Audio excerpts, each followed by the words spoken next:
¿Qué tal? ¿Cómo están? Muy buenas tardes, 13:43 minutos. Hoy jueves en Atlántico Noticias estamos muy atentos también a la vuelta a las aulas que se ha producido de forma oficial hoy aquí en Canarias. Y este curso ha acogido los colegios más prevenidos y con los planes sanitarios establecidos.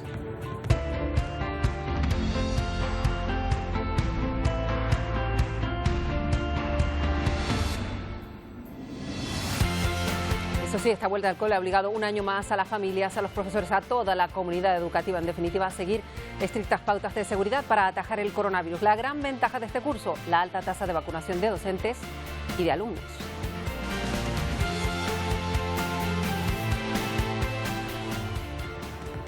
Este es un regreso a las aulas que Canarias afronta con algo más de optimismo, sobre todo tras los últimos datos positivos de la pandemia en las islas. Precisamente es uno de los asuntos que se analizan, Nacho Cabrera, ahora en el Consejo de Gobierno que se lleva a cabo justo ahora mismo. Sí, ese descenso en el número de contagios diarios unido a otras variables podría llevar al Gobierno de Canarias a variar los niveles de alerta en las diferentes islas, una decisión que se va a conocer a partir de las 5 de la tarde y todo mientras se sigue debatiendo qué personas son las que deben recibir la tercera dosis de la vacuna.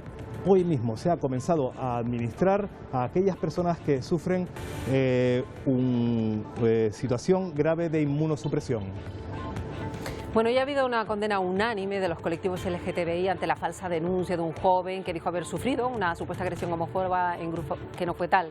Se lo había inventado todo, pero esta falsedad no debe ocultar los datos que recogen las estadísticas. Las agresiones homófobas no paran de aumentar. Van a ver luego la imagen que ofrecía la Puerta del Sol en Madrid. Muchas personas protestaban. El Gobierno mantiene para mañana la comisión de seguimiento del plan de lucha contra los delitos de odio. En un momento nos vamos en directo a Madrid. Y el partido islamista que gobierna Marruecos desde hace una década ha sufrido una espectacular derrota en las elecciones de ayer ante los partidos liberales, considerados cercanos a la realeza en esas elecciones legislativas en particular. El Partido de la Justicia y del Desarrollo pasó de 125 escaños a 12. Queda bien lejos de sus principales rivales, luego lo vamos a ver. Y en México se trabaja en la recuperación de las zonas dañadas por el terremoto del martes, que ha dejado una víctima mortal. Hay mucha preocupación por si hay alguna réplica fuerte, dada la tendencia histórica que ha convertido septiembre en sinónimo de terremotos muy graves en México. Y Salah Abdeslam, que es el principal encausado por los atentados de la sala de Bataclan en París en el año 2015, ha insistido hoy en que es combatiente del Estado Islámico. Un atentado, recordarán, costó la vida a 130 personas. Luego les damos los datos de un juicio que prosigue en la capital francesa.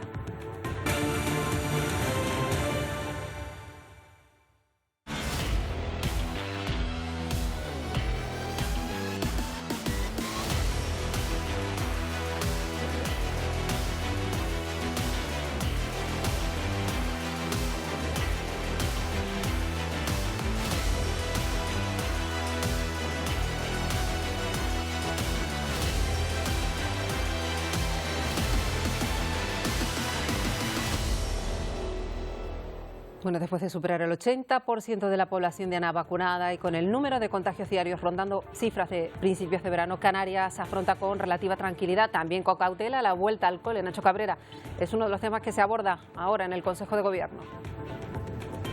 Sí, sobre la mesa de ese Consejo de Gobierno ahora mismo se mira con lupa dos datos positivos. Primero, que la población diana en Canarias ya está vacunada al 80%, estamos hablando en torno al 1,5 millones de personas.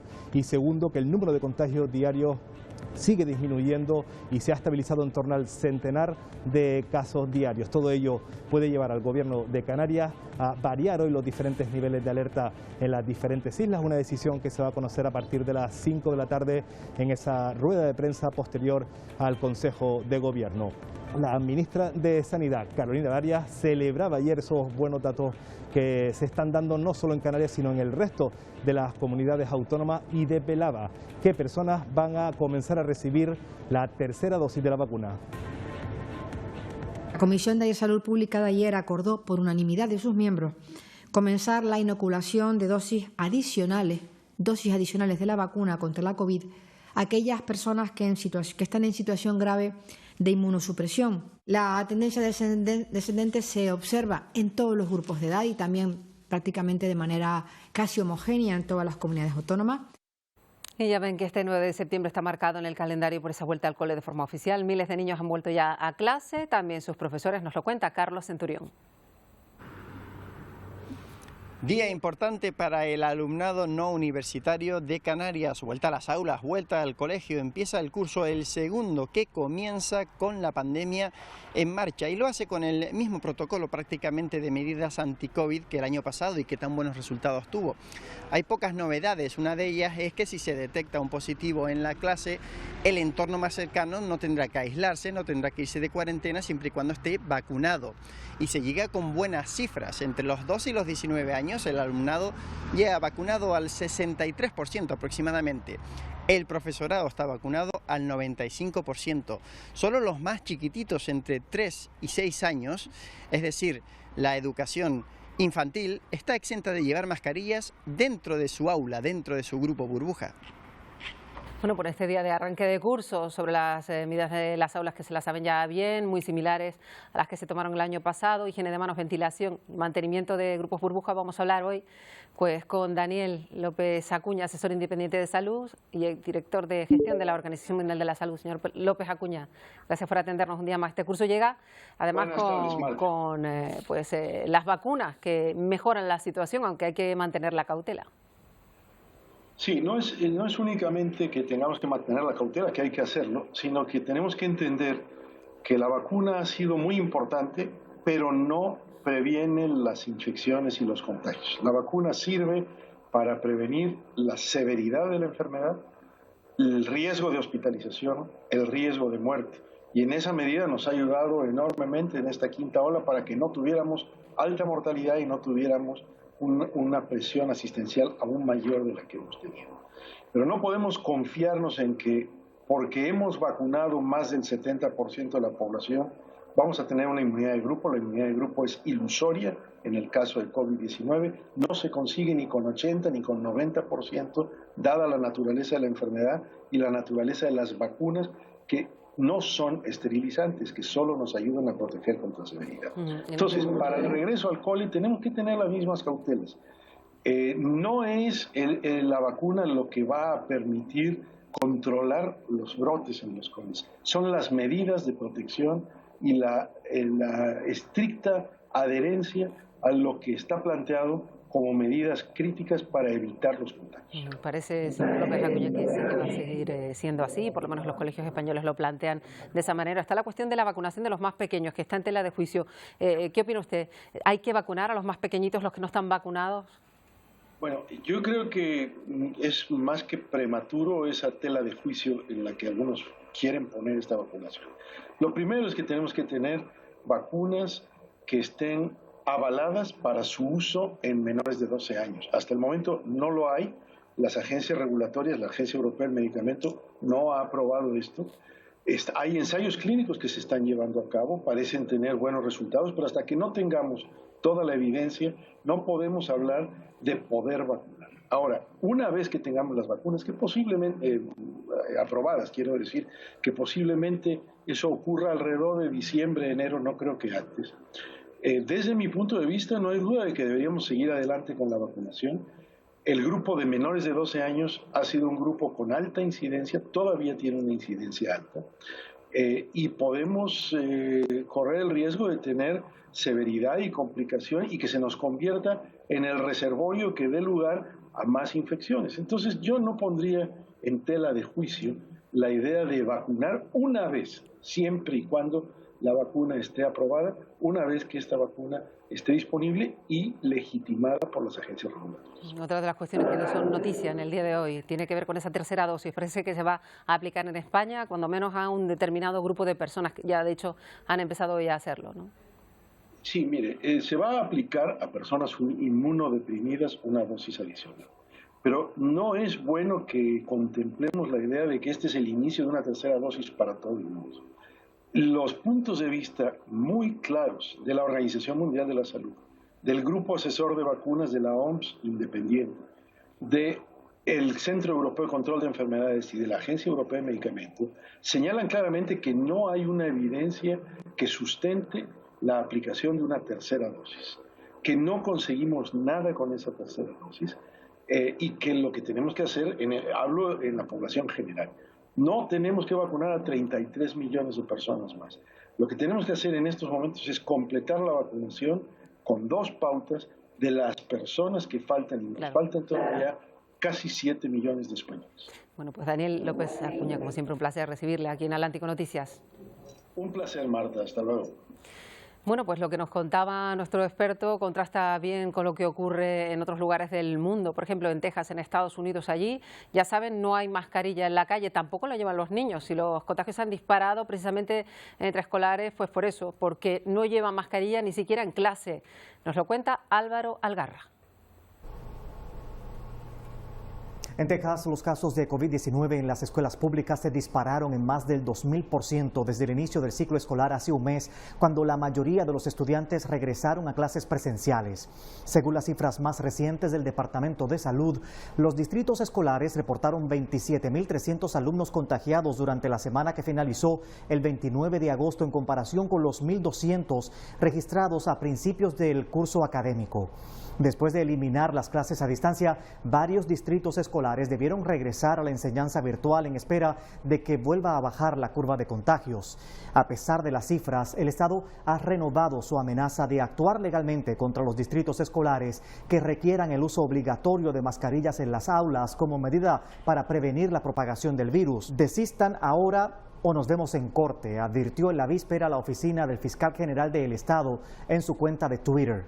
En total, 51.900 estudiantes y 13.000 maestros han dado positivo al virus en lo que va del nuevo ciclo escolar. Arnaldo Rojas, Voz de América, para la Alianza Informativa Latinoamericana. Bueno, no dejamos Texas porque mientras crece el rechazo hacia la nueva ley antiaborto, hay clínicas en estados muy cercanos que comienzan a recibir a cada vez más mujeres que no pueden recurrir a estas clínicas allí en Texas. La misma semana que entró en vigor la ley SB 8 de Texas, que prohíbe el aborto en cuanto se puede escuchar el latir del corazón del feto, generalmente a las 6 semanas de gestación, la legislatura de Texas aprobó un nuevo estatuto que veta la prescripción de píldoras abortivas a partir de la 7ª semana de embarazo. El proyecto de ley ya fue enviado al despacho del gobernador Greg Abbott para su endoso final. Lo que hace es que crea más obstáculos para las pacientes, más estrés emocional, más dificultad para poder obtener los servicios, y a medida que las personas van tratando de pasar todo este tipo de obstáculos, se va pasando más el tiempo y pues simplemente crea más riesgos. Desde la entrada en vigor de la SB 8 el miércoles pasado, clínicas de aborto en estados vecinos han registrado un aumento en el número de pacientes provenientes de Texas, según varios proveedores de servicios como la clínica Wichita Trust Women en Kansas. Nuestros teléfonos han estado mucho más ocupados esta semana, principalmente de pacientes de Texas y también de pacientes que normalmente serían atendidos en Texas, pero ahora no pueden. El secretario de Justicia de Estados Unidos, Merrick Garland, anunció que su departamento busca la manera de retar el estatuto en las cortes. Si bien el Departamento de Justicia explora urgentemente todas las opciones para impugnar la SB 8 de Texas, continuaremos protegiendo a quienes buscan recibir u ofrecer servicios de salud reproductiva. Añadió que el departamento brindará apoyo de la Policía Federal cuando una clínica de aborto o un centro de salud preventiva sea atacado. Bueno, ha habido muchas reacciones hoy a la noticia que se confirmaba en la tarde de ayer, de ese joven de 20 años que el domingo pasado denunció una agresión homófoba en grupo en Malasaña, en Madrid, por parte de 8 encapuchados. Se lo había inventado todo, esa agresión nunca se produjo. Decidió retirar la denuncia inicial después de que la policía fuera a su casa a tomarle una nueva declaración. Reconoció que las lesiones fueron consentidas. Mientras tanto, cientos de personas protestaron anoche en Sol contra las agresiones homófobas que, según los datos, aseveran que no paran de crecer. El gobierno de Pedro Sánchez, de hecho, mantiene para mañana la reunión de seguimiento del plan de lucha contra los delitos de odio que se había convocado. Es un día de reacciones, de acusaciones cruzadas también, ¿verdad? Silvia Mascareño en Madrid, está en Malasaña. Pedro Sánchez ha hablado al respecto. Sí, Sánchez ha hablado desde Asturias para salir al paso de las críticas de la oposición, del Partido Popular y de Vox, que piden la reprobación o la dimisión del ministro del Interior, Fernando Grande Marlaska, al que acusan de utilizar políticamente esa denuncia, mientras la policía ya dudaba de su veracidad. El gobierno, sea como sea, insiste, al margen de esa denuncia falsa, las cifras hablan por sí mismas. Solo en los 6 primeros meses de este año se han contabilizado 610 denuncias, casi un 10% más que el mismo periodo de 2019. Es importante trasladar ese cariño, esa empatía y, sin duda alguna, el compromiso del Gobierno de España para con la tolerancia, para con el respeto a la diversidad y el compromiso de, evidentemente, seguir poniendo encima de la mesa medidas, instrumentos para frenar ese incremento, por desgracia, de delitos de odio que estamos viendo. Tras conocerse que la agresión homófoba en el barrio madrileño de Malasaña era falsa, las reacciones políticas no se han hecho esperar. Tanto el Partido Popular como Vox han pedido la dimisión del ministro de Interior por vincular los discursos de odio del partido de ultraderecha con esta agresión ya desmentida. Grande Marlaska considera que se están banalizando este tipo de agresiones. Lo que me parece grave es que banalicemos algo tan importante como estos hechos, que nos deberían preocupar a todos porque implican y determinan ataque a lo que es la base de una democracia, que es los derechos humanos, las libertades fundamentales, la dignidad de las personas. Coincide con la ministra de Igualdad al considerar este hecho como anécdota y destacar el aumento de los delitos de odio. Parece ser que todo el mundo olvida que se han incrementado los delitos de odio en el último año en un 10%, que tenemos denuncias importantes, plurales, todos los días de delitos de odio. Mientras, el portavoz de Vox en el Congreso anunciaba que llevará a los tribunales a quienes vinculen a este partido con actuaciones violentas, incluida la ciudadanía que opina en sus redes sociales. Bueno, pues esa falsedad descubierta no debe ocultar la realidad, que las agresiones contra el colectivo han aumentado, lo dicen los datos. Vamos a hablar con Charly Marrero, es activista, ha sido portavoz de asociaciones de organismos de defensa del colectivo, conoce muy bien los datos. Charly Marrero, bienvenido. Muchas gracias. El caso es que los datos están ahí, los conoces bien, porque los datos y los casos de agresiones aumentan y lo han hecho además exponencialmente en los últimos años. Bueno, sin lugar a dudas, incluso el Ministerio del Interior lo afirma, ¿no? Ese 10% de aumentos de los casos en cuanto a la LGBTfobia es totalmente palpable, ¿no? Y cada vez más estamos viendo cómo la ciudadanía se echa a la calle para poder ver esas manifestaciones y esa repulsa que ejerce la propia ciudadanía ante estos hechos, ¿no? Está claro que el hecho de que esta persona se lo haya inventado y luego que haya tenido esta repercusión inmensa en los medios de comunicación, pues no hace nada por lo que lleva a cabo el colectivo, esa lucha tan intensa que lleva sobre todo en los últimos meses, ¿no? Que va, yo creo que esta denuncia falsa pone de manifiesto toda la educación sexual que nos hace falta por delante, ¿no? El denunciar un hecho el cual se banaliza, el denunciarlo además para mantener una pareja, lo cual supone ese mito del amor romántico. Es decir, nos falta mucho que trabajar dentro de las aulas, nos falta mucho que trabajar dentro de la propia ciudadanía y esta denuncia no exime ese aumento considerable que ha habido en todo este año 2021 y en el año 2020 que ponen de manifiesto las propias organizaciones LGBTI, pero que también pone de manifiesto el gobierno y que también sabe que es una tarea pendiente. Y sobre todo estos datos reflejan el número de agresiones que ha subido, lo hemos dicho en varias ocasiones ya, pero luego están los casos que no se denuncian y ese es el problema real. Hay muchas personas que no creen ni siquiera justificado el hecho de ir a denunciar, ¿no?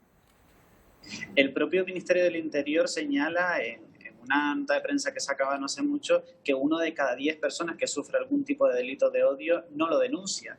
Eso significa eso significa un alto porcentaje de una infradenuncia, una legitimación de la violencia hacia el colectivo LGBTI y también una falta de derechos personales que interiorizamos y que sabemos que es nuestro como una propia denuncia o apoyarnos en los cuerpos y fuerzas de seguridad de Estado para saber que estos hechos se pueden denunciar. Está claro que es un grave problema que están tratando de combatir todos los colectivos. El problema añadido es que se convierta en una cuestión de acusaciones cruzadas de la política, ¿no? Por eso yo creo que estos temas tan sensibles como son los delitos de odio, las discriminaciones, la lucha contra la violencia de género y demás, yo creo que deben formar parte de un terreno totalmente aparte en cuanto a los rifirrafes políticos y a los colores. Yo creo que los derechos humanos deben estar por encima de todo, que para eso tenemos unos gobiernos que deben garantizar los propios derechos humanos, pero además la propia seguridad ciudadana, ¿no? No nos podemos convertir en esos países como ahora está Afganistán, donde se tiran a las personas por los propios campanarios o que se les queman vivos. No podemos llegar a que la ciudadanía española pueda tener odio en sus calles o que pueda tener agresiones de este estilo o como los que han sufrido otras muchas personas LGBTI o Samuel, que debemos recordar que fue uno de los grandes casos sonados no hace mucho de llegar a la muerte, ¿no? Efectivamente. Pues Charly Marrero, gracias por atendernos un día más. Gracias a ustedes. Un saludo.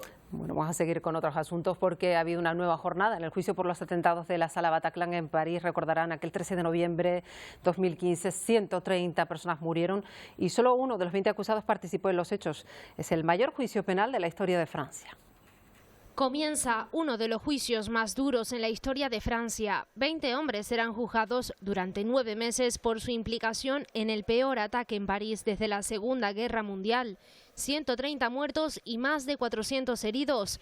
Víctimas y familiares, entre ellos la madre de un español fallecido en la sala, acuden al viejo Palacio de Justicia. Este miércoles, en la primera sesión, se identificó a Salah Abdeslam, el único superviviente de los comandos que sembraron el terror la noche del 13 de noviembre de 2015. Cerca del estadio donde se disputaba un amistoso entre Francia y Alemania, un atacante suicida denota sus explosivos con miles de personas en las gradas. Todo comenzó en Saint-Denis y poco después 2 comandos de 3 hombres disparaban contra terrazas de bares y restaurantes. Ahora 12 de los 20 acusados se enfrentan a cadena perpetua. Al ser preguntado por su identidad, Abdeslam se describe como combatiente del Estado Islámico. En cuanto a los testimonios de supervivientes y allegados de víctimas, no llegarán hasta finales de septiembre y durará unas 5 semanas. Los acusados serán interrogados a principios de 2022 y será en mayo cuando se dicte un veredicto. Este sábado se van a cumplir 20 años desde que tuvieron lugar los ataques del 11 de septiembre, aniversario marcado por la abrupta retirada precisamente de Estados Unidos y los aliados de Afganistán. Nuevos retos en la lucha antiterrorista y preguntas sin responder, muchas, quedan en la mente de los estadounidenses en estas horas previas a los actos que van a celebrarse en honor a las víctimas de un atentado que cambió la historia.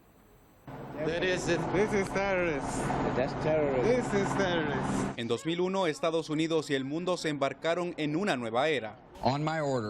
Bajo mis órdenes, el ejército de Estados Unidos ha comenzado ataques contra los campos de entrenamiento de terroristas de Al-Qaeda y las instalaciones militares del régimen talibán en Afganistán. Osama bin Laden. We will be able to reduce our troops' presence. The United States ended. Estados Unidos terminó con 20 años de guerra en Afganistán, la guerra más larga en la historia de Estados Unidos. 2 décadas después, Estados Unidos reconfigura su estrategia antiterrorista y en el terreno deja una cuenta pendiente con una filial del Estado Islámico. Y a ISIS-K, no hemos terminado con ustedes todavía. Mientras Estados Unidos rinde homenaje a las víctimas del ataque a las Torres Gemelas, voces como la del ex asesor de seguridad nacional del expresidente Donald Trump, John Bolton, advierten que las amenazas persisten. Creo que varios países se beneficiarán de nuestra retirada.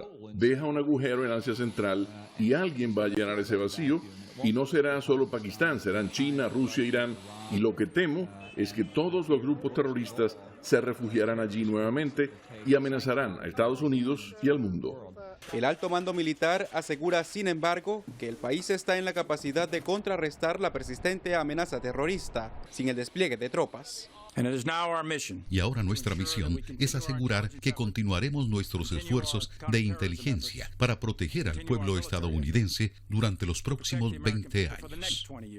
Para conmemorar los 20 años del atentado a las Torres Gemelas, el presidente Biden y la primera dama viajarán a la ciudad de Nueva York, a Shanksville, Pensilvania y al Pentágono para honrar las vidas perdidas hace 20 años en los 3 blancos de los atentados del 11 de septiembre.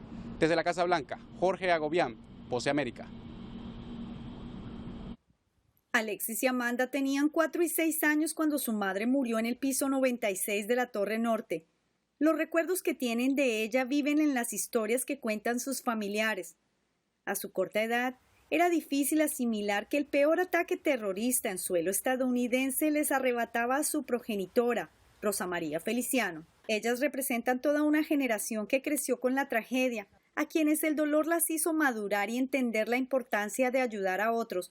Por eso y ahora, en su edad adulta, ambas eligieron honrar a su madre, sirviendo a la comunidad. 2 décadas después no ha sido fácil aceptar que Rosa María ya no está. Aquella contadora divertida y luchadora, como la describe su familia, que murió a sus 31 años, llena de proyectos e ilusiones.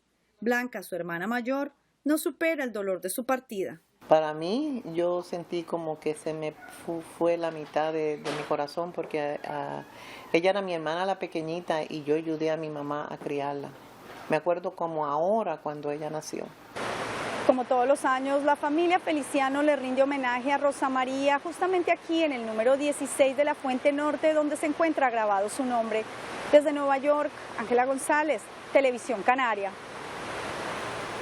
Bueno, son las escenas de pánico que se vivieron durante el enfrentamiento de lucha libre, Ciudad de México, y se produjo ese terremoto de magnitud 7, sorprendió a los luchadores y a los espectadores que tuvieron que ser evacuados, muchos huyendo, presa del pánico en un país marcado por el temor a los graves terremotos que curiosamente han ocurrido en meses de septiembre. La música. Cuando se venía el tubo y el cinturón no lo podía yo destrabar. 20:47 horas del martes, hora y minuto donde de nuevo todo comenzó a temblar. A 11 kilómetros de Acapulco, un sismo de 7.1 grados de magnitud sacudió el puerto en otro septiembre fatídico. Rápidamente la avenida costera Miguel Alemán se vio invadida por turistas que salieron de sus habitaciones entre gritos y desesperación. Éramos rápido, pero pues aquí mira, trajimos todo. Se quedaron las cosas allá adentro. Pero eso estuvo feo. La estructura de la entrada de un hotel de Condesa, en la zona dorada, se vino abajo y cayó encima de 3 vehículos estacionados. En la Chinameca, el temblor hizo que los coches se deslizaran hacia abajo. Se derrumbó la calle, se fueron los carros para abajo y ahora sí que, como usted está viendo, son cosas que vivimos en la parte accidentada, pero pues, ¿qué más se le hace? Y así el detalle, estamos tratando de que si vuelve a temblar, no se vayan los carros más abajo. En la colonia La Laja, otro punto del puerto, vecinos se reunieron con sus familias en parques, temerosos de las réplicas. Más de 100 se registraron de diferentes magnitudes tras apenas 1 hora y media. Poco a poco muchos fueron buscando refugio. En las afueras del Centro Internacional Acapulco, donde horas antes jóvenes recibían la vacuna contra el COVID-19, algunos se reunieron con toallas y sábanas en el pasto, dispuestos a resguardarse durante la noche. Las afectaciones también se hicieron notar en la avenida Escénica, incluso estructuras de la autopista del Sol, que une al puerto con Chilpancingo, invadieron los carriles. Autoridades del gobierno del estado confirmaron que una persona perdió la vida en Coyuca de Benítez, mientras buena parte de Acapulco y Chilpancingo registró fugas de agua potable y gas.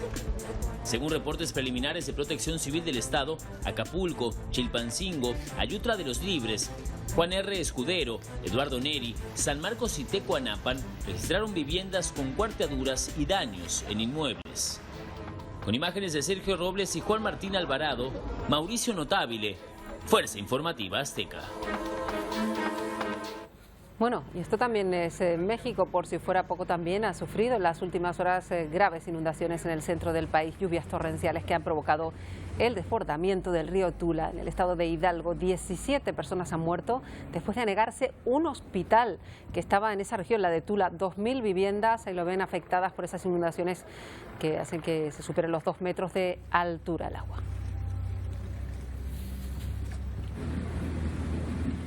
En la India, al menos una persona ha fallecido y hay decenas desaparecidas después de que chocaran 2 barcos que llevan unos 120 pasajeros. A bordo de ellos ha sido en Assam, al noroeste del país. Uno de los pasajeros grababa justo el momento posterior al impacto. Ya ven cómo una de las embarcaciones comienza a escorarse y termina hundiéndose. Los ocupantes saltan al agua, tratan de llegar a nado al otro barco, pero la corriente lo impide. 42 personas pudieron ser rescatadas, pero otras 30, ya decimos, siguen desaparecidas.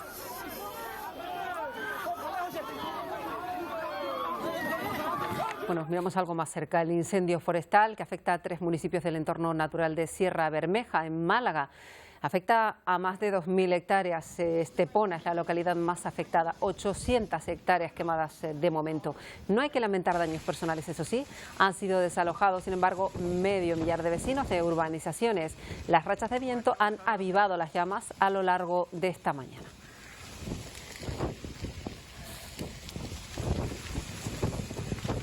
Cambiamos de asunto y hablamos de las elecciones en Marruecos. El partido islamista que gobernaba el país desde hacía una década ha sufrido una espectacular derrota en esos comicios de ayer.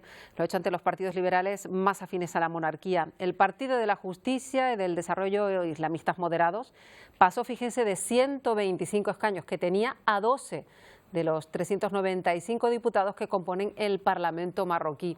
Quedó muy lejos, por tanto, de sus rivales, por ejemplo, de la Agrupación Nacional Independiente, que integra la coalición del gobierno y que es dirigido por un empresario millonario, Aziz Akanok, señalado como cercano al rey. Bueno, vamos a analizar los datos con Pepe Naranjo, periodista, compañero de Atlántico Noticias, siempre atento a la actualidad de África. Pepe, ¿qué tal? Muy buenas tardes. Hola, buenas tardes. Bueno, analizamos los resultados en ese país como Marruecos. Se esperaba ese descenso del partido islamista moderado, pero no tanto, ¿no? Sí, la verdad es que ha sido una auténtica debacle para los islamistas, ¿no? Yo creo que ni en sus peores pesadillas pensaban que iban a quedarse tan solo con 13 diputados. Hay que recordar que la cifra de escaños de la Asamblea Nacional marroquí es de 395 y se quedan con 13. Frente a esa debacle, fruto sin duda del desgaste de 2 mandatos en el gobierno, en un país complicado, en el que el rey sigue siendo quien toma las grandes decisiones del país. Frente a esa debacle, como digo, está la espectacular victoria de la Agrupación Nacional Independiente, como decías, del millonario Aziz Akanok, amigo del rey Mohamed VI, y de tendencia, digamos, liberal. Yo diría que de ese partido habría que destacar que tiene un fuerte carácter, digamos, tecnócrata, que es más bien de centro-derecha o al menos liberal, y esa estrecha amistad que une a Akanok con el rey Mohamed VI, que sin duda va a ser un aval para que se pueda convertir previsiblemente en el próximo primer ministro de Marruecos, en función de lo que decida el propio rey Mohamed VI, que es quien tiene que proponérselo. Claro, ahora toca esa fase de propuestas. ¿Cómo puede cambiar la política en Marruecos? Esa democracia que poco a poco iba afianzándose, sobre todo en las elecciones de 2011, pero ahora ese cambio puede desviar el rumbo de alguna manera. No parece, ¿no? Yo creo que Marruecos tiene una democracia, digamos, occidental, relativamente asentada, en el que hay una alternancia de partidos ocupando el gobierno y el Parlamento sin ningún tipo de sobresaltos o de problemas. Sí que es verdad, como decía antes, que es Mohamed VI, que es el rey, porque así lo establece la Constitución, quien toma las grandes decisiones en muchas materias. Y esto es lo que va a definir de alguna manera el devenir de un país que se ha modernizado mucho en los últimos años, pero que sigue teniendo enormes desigualdades, en donde está en cuestión muchas veces también la libertad en determinadas cuestiones, ¿no? Desde las que, por ejemplo, la propia monarquía o temas como el espinoso siempre tema del Sáhara. Y veremos también cómo el tema del Sáhara ha marcado en buena medida también la agenda con España y con sus vecinos del Magreb, con Argelia, con quien ha roto relaciones recientemente. Efectivamente, y bueno, veremos qué supone esto para las relaciones con España, que poco a poco se van restableciendo, muy poco a poco. Pepe, si te parece, también hablamos de otra de las noticias de la semana, tiene que ver con Guinea, Conakry. Hemos leído el artículo que publicabas en El País, atento a lo que ocurre en ese país. Pasa desapercibido quizá ante todo lo que pasa en Europa, pero es importante esa deposición del presidente Alpha Condé, ¿no? Sí, en este momento hay un golpe de Estado en curso que comenzó el domingo con la intervención de las fuerzas especiales para detener y derrocar al presidente Alpha Condé, que llevaba 2 mandatos. Alpha Condé se había caracterizado también por una violenta represión de la oposición, por la falta de derechos humanos, digamos, en su país. Y es un país que tiene muchos recursos mineros, sobre todo bauxita, que es clave en la fabricación de aluminio, pero también otros, pero que sin embargo es uno de los países más pobres del continente africano y por tanto del mundo, ¿no? Ahora hay una gran expectación a ver qué ocurre. Lo normal es que haya una transición hacia la democracia, pero todavía los golpistas no han tomado ninguna gran decisión han anunciado la creación de un gobierno de unidad nacional y hay que recordar, porque a Canarias nos interesa mucho, que Guinea-Conakry es uno de los grandes países de salida de los migrantes hacia Canarias. Muchos de los que están llegando en estos días y en los últimos meses y años proceden de este país, como digo, con recursos pero pobres. Efectivamente, porque hablas de esos recursos que tiene ese elemento que es fundamental para hacer aluminio. Ahora, de hecho, está todo el mundo muy pendiente, como siempre, las empresas pendientes de lo que pueda ocurrir con esa inestabilidad política y ese asunto de la inmigración importante para Canarias. Por lo que pueda pasar con esa inestabilidad, saldrá aún más gente, es previsible, ¿no? Bueno, las turbulencias políticas de este nivel, ¿no? Siempre generan olas, ¿no? de migración. Es verdad que el golpe de Estado ha sido acogido con alegría por buena parte de la población, dado que como decía antes Alfa Conde, no se ha caracterizado precisamente por su mano izquierda ni por su respeto de los derechos y libertades de la gente. Pero es una turbulencia y es de prever que aquellos que estuvieron con el antiguo régimen no se sientan cómodos ni a gusto con lo que pueda venir. Por lo cual siempre las sacudidas políticas, las turbulencias van a generar esos problemas migratorios. Y con respecto a la bauxita, pues el precio se ha disparado, el precio del aluminio se ha disparado en los mercados, pero lo primero que han hecho los golpistas es tratar de tranquilizar a esos mercados, garantizar que la actividad minera va a seguir, porque al final de eso vive buena parte del país. Efectivamente, pues Pepe Naranjo, como siempre, gracias por contarnos las noticias que mandan hoy pues en Marruecos y en Guinea-Conakry ha estado la noticia. Gracias. Hasta la próxima semana, un abrazo. Bueno, vamos con otras cuestiones, porque la Guardia Costera de Lampedusa en el Mediterráneo ha rescatado hoy a 125 migrantes. Lo han hecho cerca de la costa de la isla, en concreto de Los Conejos. Antes de llegar a la costa, los migrantes estaban en dos unidades diferentes, incluida una barcaza que se encontró semi-hundida. Los servicios de rescate tuvieron que realizar complicadísimas maniobras, se lo ven por el mal estado del mar, para salvar a todas estas personas.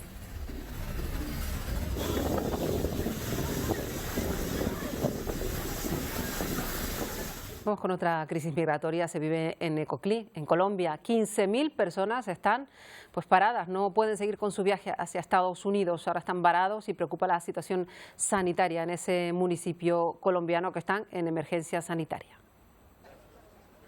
A orillas de la playa, en Necoclí, Antioquia, centenares de migrantes pasan el día y la noche a la espera de poder cruzar la frontera con Panamá. Niños, mujeres embarazadas y adultos mayores viven en precarias condiciones. La mayoría de los migrantes que han llegado a Necoclí provienen de Haití. Salieron en busca de mejores oportunidades a otros países. La situación que está pasando en el país, como uno no tiene presidente y allá no tiene trabajo. Uno tiene que regarse a otro país buscando trabajo en otro país. Por eso que nosotros estamos regados para todos los cantos del mundo. Las autoridades locales lanzaron un llamado de atención urgente al gobierno nacional para que atienda esta crisis migratoria. Las condiciones humanitarias son bastante preocupantes y precarias, toda vez que hay aproximadamente unos 2.000 migrantes que viven aquí en la playa en la noche. O sea que en 20 días, ¿cuántos migrantes van a llegar? O sea que, según el cálculo, podemos estar llegando a los 35.000 migrantes de aquí hasta fin de septiembre. De Necoclí diariamente solo están saliendo 500 migrantes a la frontera con Panamá, lo que aumenta el represamiento de extranjeros en la población. Bueno, el dióxido de carbono es parte esencial de la atmósfera en Marte, en el planeta Marte. Así que sacar provecho de esa capa podría ser crucial, por ejemplo, para misiones espaciales que colonizaran el planeta rojo. Así que la NASA ha decidido premiar con $1 millón a la persona o al grupo de personas que logren desarrollar un sistema que convierta el CO2 en glucosa.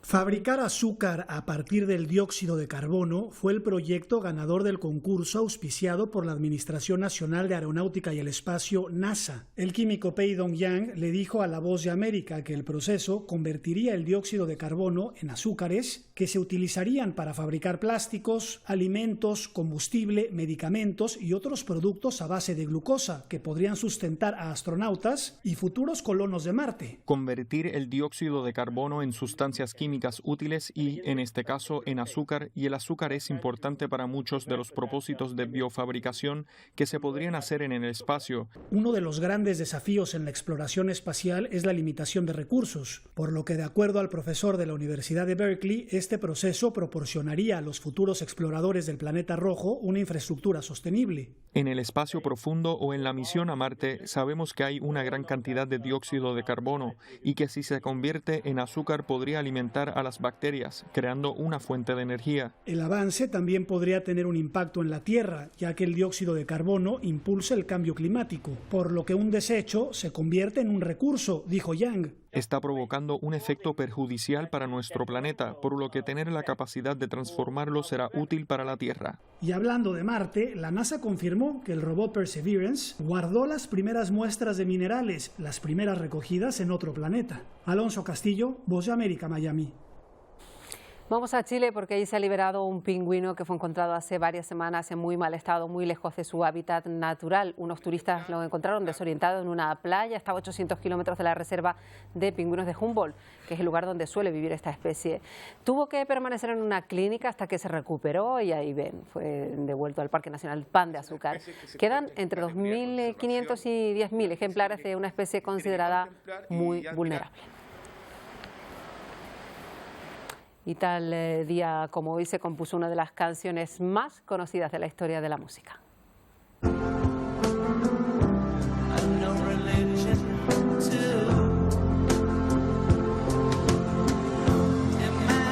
Para recordar este aniversario, pues los muros de ciudades como Berlín, Londres, Nueva York o Tokio proyectan una de las frases más conocidas de la música: Imagine all the people living life in peace, un himno en el que se convirtió esta canción más necesario que nunca, con el que terminamos hoy este Atlántico Noticias. En nada se quedan con el Telenoticias, primera edición. Hasta mañana.